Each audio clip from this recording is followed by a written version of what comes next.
तुझ्या मातोश्रीला मी हे जे घरातले काम करतोय ह्याचं चलचित्र तू पाठवलं नाहीयेस ना आज?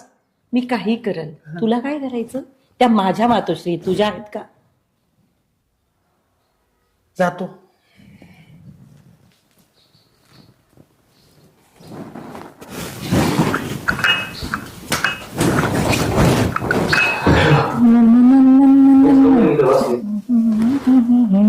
वहिनी तुम्ही काय करतात? मोबाईल मध्ये बोट घालतात हा? खाली. काय करतात? मी काही करल, तुझं काय काम आहे तेवढं बोल. माझं लग्नाचं तुम्ही म्हणले होत्या तिकडं गावाकडं आहे तुमच्या माहेराला, पण मला बायको का चालू आहे ना? कधी? त्या घोड्यावर लगेच लग्नाचा विषय काढला की लगेच घोड्या बसून बारात घेऊन जायची काय तुझी? तू करतोस काय रे? घोडा आणायचा का लग्नाला? तोंडाला आवर घाला बोलतानी. दादा पुढे. दादा कामात आहे थोडा घरात. दादा बोलत होता.